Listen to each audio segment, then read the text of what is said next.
कितने दिन तक तुम लाइन में लगोगे? कितने दरबार नहीं तुमने बदले, कभी ये दरबार, कभी वो दरबार, कभी मुकद्दर वाला दरबार, तो कभी छड़ी वाला दरबार, तो कभी भभूति वाला दरबार, तो कभी पर्चा वाला दरबार, तो कभी चर्चा वाला दरबार। आखिर तुम कितने दरबार होना चाहोगे? इतने दोगले हो गए कि तुम 2 माह में 3 माह में दरबार बदल देते हो, 2-3 माह में भगवान बदल देते हो।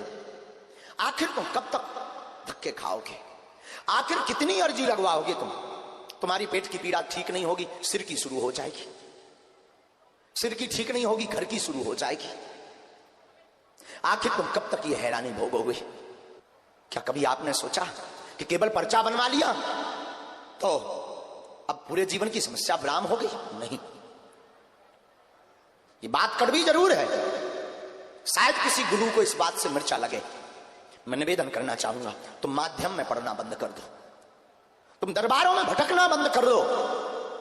तुम केवल एक काम करो, उठो और उठ करके बालाजी के एक दिन शरण में जाना, और बालाजी की शरण में जाकर के उनकी तरफ देखकर आंखों में डबडबाई हुई आंसुओं से अपने अतीत को याद करके, अपने दुख को याद करके, अपनी पीड़ा को याद करके कह देना, आज से तुम हमारे और हम तुम्हारे। हाँ, एक बात याद रखना, जन्म भर के लिए ये बात गांठ बांध लेना, फिर इसके बाद तुम किसी के मत होना, और तुम्हें दरबारों में नहीं भटकना पड़ेगा। तुम जहां रहोगे वहां तुम्हें दरबार होगा। तुम जहां जाओगे वहां दरबार होगा। तुम्हारे घर के बगल का मंदिर भी बागेश्वर धाम से ज्यादा पावरफुल होगा। तुम्हारे घर के राम भी, जो घर पर तुम हनुमान जी बैठाए हो, वो भी इस दरबार से ज्यादा चमत्कारी होंगे। आखिर तुम कब तक धक्के खाओगे? कभी पुलिस के धक्के खाते, कभी तुम कार्यकर्ताओं की गालियां खाते, कभी तुम्हें भूखा रहना पड़ता, कभी तुम खर्च करके 10,000 खर्च करके उस दरबार जाते, वो दरबार जाते। कितने गुरु नहीं तुमने बदल दिए, जितने कपड़े नहीं बदले उतने तुमने गुरु बदल दिए। तुम्हारा जमीर कब जागेगा?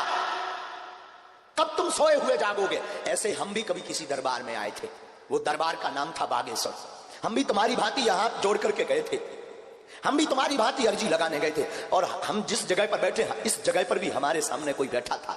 वो कोई और नहीं, हमारा गुरु, सदगुरु, हमारा दादा गुरु बैठा था। हम भी तुम्हारी भांति इस दरबार में अर्जीकर्ता के रूप में गए थे। हम निज अनुभव बता रहे हैं, हम भी तुम्हारी भांति कुछ मांगने गए थे। अंतर इतना है कि तुम आए हो, तुम्हारी समस्या क्या है? कुछ नहीं। हमारी 2 ही पीड़ा होगी, 4 पीड़ाएं होगी। लड़की की नौकरी लग जाए, बेटी की शादी हो जाए, रोग खत्म हो जाए, घर में बीमारियां ना रहे, कलेश शांत हो जाए, पति बात मानने लगे, पत्नी सुधर जाए, मकान बन जाए, धन की दिक्कत दूर हो जाए, यश कीर्ति बढ़ जाए। इससे ज्यादा तुम मांगते भी तो नहीं हो। कभी मौका मिले बुझ लो, कभी मौका मिले तो तुम एक काम करना,